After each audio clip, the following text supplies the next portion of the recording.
The Covenant of the Pieces by Louis Ginzberg. Shortly after the war, God revealed himself unto Abraham to soothe his conscience as to the spilling of innocent blood, for it was a scruple that gave him much anguish of spirit. God assured him at the same time that he would cause pious men to arise among his descendants, who, like himself, would be a shield unto their generation. As a further distinction, God gave him leave to ask what he would have rare grace accorded to none beside, except Jacob, Solomon, Ahaz, and the Messiah. Abraham spoke and said, O Lord of the world, if in time to come my descendants should provoke thy wrath, it were better I remain childless. Lot, for the sake of whom I journeyed as far as Damascus, where God was my protection, would be well pleased to be my heir. Moreover, I have read in the stars, Abraham, thou wilt beget no children. Thereupon God raised Abraham above the vault of the skies, and he said, Thou art a prophet, not an astrologer. 108 Now Abraham demanded no sign that he would be blessed with offspring. Without losing another word, he believed in the Lord, and he was rewarded for his simple faith by a share in this world and a share in the world to come as well. And besides, the redemption of Israel from the exile will take place as a recompense for his firm trust. 109. But though he believed the promise made him with a full and abiding faith, he yet desired to know by what merit of theirs his descendants would maintain themselves. Therefore God bade him bring him a sacrifice of 3 heifers, 3 she-goats, 3 rams, a turtle dove, and a young pigeon, thus indicating to Abraham the various sacrifices that should once be brought in the temple, to atone for the sins of Israel and further his welfare. But what will become of my descendants? Asked Abraham, after the temple is destroyed. God replied and said, If they read the order of sacrifices as they will be set down in the scriptures, I will account it unto them as though they had offered the sacrifices, and I will forgive all their sins. 111 And God continued and revealed to Abraham the course of Israel's history and the history of the whole world. The heifer of 3 years indicates the dominion of Babylon. The she-goat of 3 years stands for the empire of the Greeks. The ram of 3 years for the Medo-Persian power.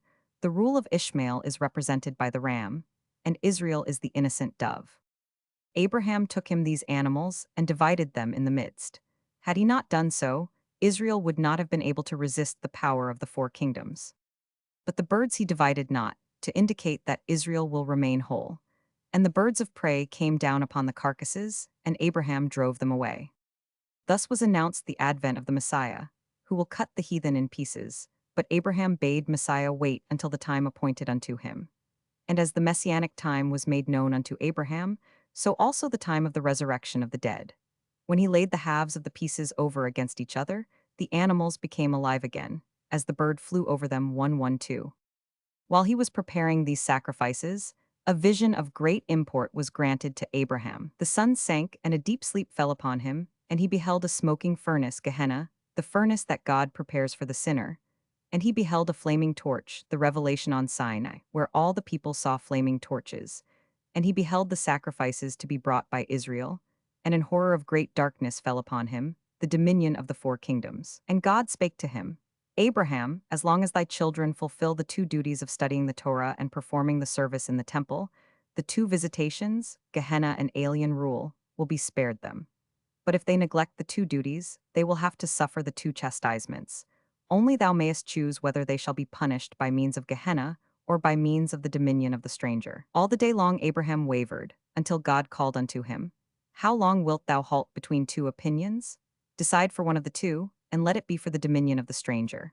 Then God made known to him the 400 years' bondage of Israel in Egypt, reckoning from the birth of Isaac. For unto Abraham himself was the promise given that he should go to his fathers in peace, and feel not of the arrogance of the stranger oppressor. At the same time, it was made known to Abraham that his father Terah would have a share in the world to come, for he had done penance for his sinful deeds. Furthermore, it was revealed to him that his son Ishmael would turn into the path of righteousness, while yet his father was alive, and his grandson Esau would not begin his impious way of life until he himself had passed away. And as he received the promise of their deliverance together with the announcement of the slavery of his seed, in a land not theirs, so it was made known to him that God would judge the 4 kingdoms and destroy them. 114.